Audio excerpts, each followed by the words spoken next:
What's going on, guys? Chris here and welcome back to another Destiny video. A lot of you guys are probably wondering which of the new vendor weapons are the ones that are the best ones to pick up on day 1. I've been wondering about this too, and I know a lot of YouTubers have already been putting out videos about these weapons and breaking them down, but I thought I'd still give my 2 cents. Basically, I'm going to be giving you guys the best 1 or 2 weapons from each weapon class that you should probably buy if you're looking for that specific weapon type. So we're going to be going through auto rifles, hand cannons, pulse rifles, scout rifles, and so on. And, just picking out 1 or 2 of each weapon class. And I will also be putting timestamps on the screen so you guys can just skip forward to the weapon class that you want to buy. As I said, we're going to be starting off with the auto rifles. And I'd say the best buy for the auto rifles is definitely the Crucible variant, the Lowdown P14. Now, this is a medium impact, medium fire rate auto rifle here, very similar to the Shingen. It's one of the balanced types here. The range is quite poor, the stability is great, and the reload is somewhat mediocre. You have counterbalance, and you have crowd control, which is an amazing perk for auto rifles in general because their damage is very low. So you get 1 kill, and the damage is going to be better for around 3 or 4 seconds, which is really good.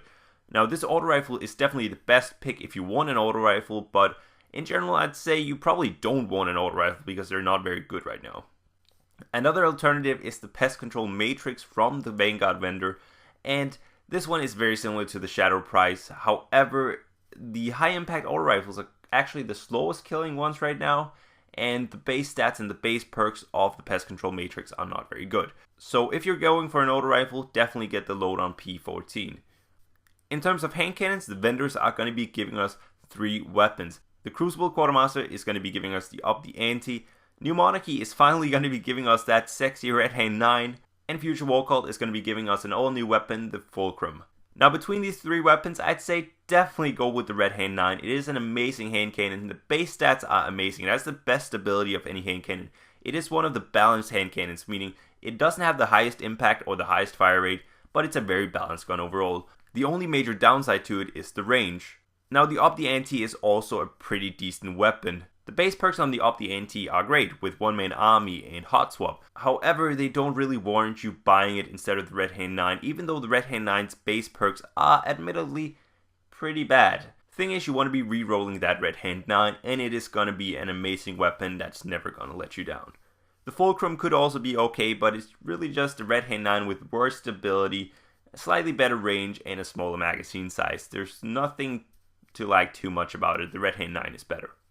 There's only going to be 2 pulse rifles available. There's going to be the Future War Cult, the Conduit, which is a decent one, but by far the best one is going to be the 55A All Fate.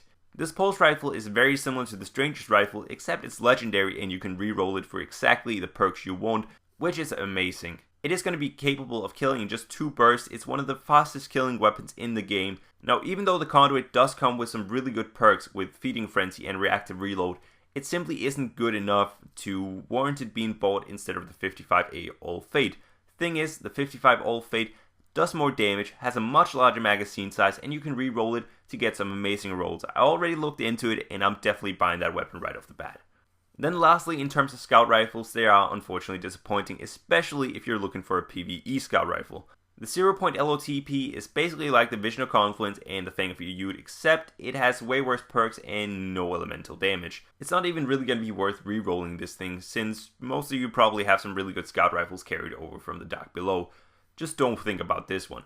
However, if you're looking for a scout rifle for PvP, both the 1-1 Synth something, which I can't pronounce, and the new Deadshot Luna SR1 are going to be really interesting picks.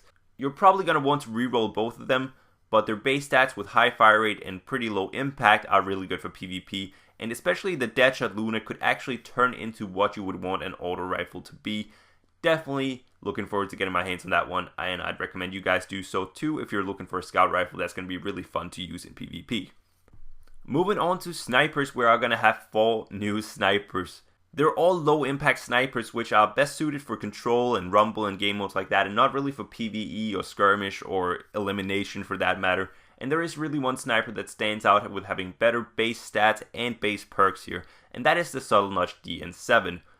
It has some decent base stability, it does have the ambush scope, and while Grenadier isn't the greatest perk ever, you do also have Hidden Hand, which will grant you better target acquisition, which is quite nice for a sniper, especially if you're using ambush, since that scope has pretty low target acquisition already.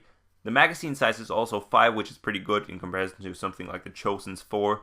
Overall, the snipers are very similar, but the subtle nudge just slightly edges it out. And if you're looking for PvE sniper, you might as well look elsewhere. Pick up something from the Dark Below, or pick up an Aphrodite Spear in the Iron Banner. Those weapons are going to be way better in PvE. In terms of shotguns, the Rude Awakening is by far the best one. This is the Dead Orbit shotgun, and while the base range is not very good, you can improve this with accurized ballistics, rangefinder, and rifled barrel. This will basically turn it into a hide and seek, which was the shotgun he sold before. And the hide and seek is amazing, so definitely pick up the Rude Awakening. While the Judgment, it doesn't really compete because it doesn't have any range improving perks. And if you do want to improve the range, you're taking down the magazine size to just 3, which is terrible. And the Hardlock Charm is basically in the same boat. And the Rude Awakening just has really good shotgun perks overall. You do also have the one where you will sprint faster after a kill, which plays in quite well to a shotgun. So definitely looking forward to getting my hands on the Rude Awakening. I'd recommend you guys buy this one if you're looking for a shotgun. If you're looking for a fusion rifle, however, I'd recommend getting your hands on the Final Rest 2 from Dead Orbit. Now, all the fusion rifles are actually quite similar. Pretty fast shot rates and some decent impact, It's nothing spectacular. It's not like the Pluck 1.1, except I believe the Vanguard Render one is very similar to that. But if you want that, just upgrade your Pluck 1.1, really. Personally, I have some really good experience with the Final Rest. It is a great weapon, and you can get some great rolls on it. The base perks are not bad in Spray and Play and Icarus, but I'd probably look into getting something better than that. If anything, the Future Warcold Fusion Rifle also looks quite interesting, but I'd recommend re-rolling both of them. They're really not the greatest in terms of base perks, and if you have some Fusion Rifles carrying over from the Dark Below, they're probably going to be better. Moving on to heavy weapons. With the machine guns, I'm just going to say, don't buy any of them. Unless you don't have any good machine guns, that is, because Field Scout has been taken away completely from all machine guns.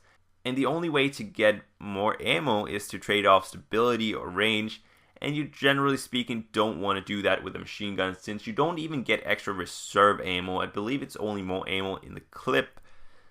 It's nothing like Field Scout. If you have some Jolter's Hammers, the Corrective Measure, Zombie Apocalypse, whatever, just keep those and leave these machine guns even though they look really, really cool, admittedly. In terms of rocket launchers, however, there are some great new alternatives. And praise the Lord, because I didn't get my hands on Radagast Fury, but we now have 2 alternatives. The first one being the Fear from Future Warcold. Now this one has the Battle Runner perk, which allows you to sprint faster after a kill, which is pretty misplaced on a rocket launcher. However, it does have Grenades and Horseshoes, which is the best PvP perk for any rocket launcher. It also has some good velocity and pretty decent blast radius, so that's pretty much everything you want in a rocket launcher, right? Well, it would be, except Dead Orbit has an even better rocket launcher in the Exodus plan. It has Grenades and Horseshoes, it has some really good velocity, it has some pretty decent blast radius, and it also has Tripod, which allows you to have 3 rockets in the tube at once. So you don't have to reload, you're pretty much guaranteed to have 4 rockets, I believe, in PvP. And it's just a better perk than Battle Runner for a rocket launcher either way. So if you're looking for a new rocket launcher for PvP, definitely pick up the Exodus plane. I'm telling you, it's going to be amazing, and it is going to be competing with the Radagast Fury, no doubt.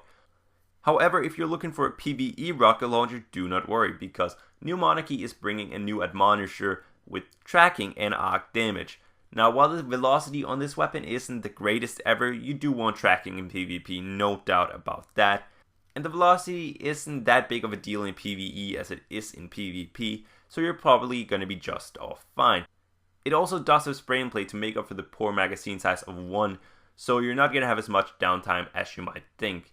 So basically, if you want a PvE rocket launcher, pick up the Admonisher. If you want a PvP rocket launcher, pick up the Exodus plane. So that's going to be it for the video. I hope you guys found the video informative and helpful. If you did, please leave a like down below. It does help the channel grow, and I am on the road to 1,500 subscribers, which is amazing. So if you're new, also feel free to subscribe. I will see you guys on the next video. Peace.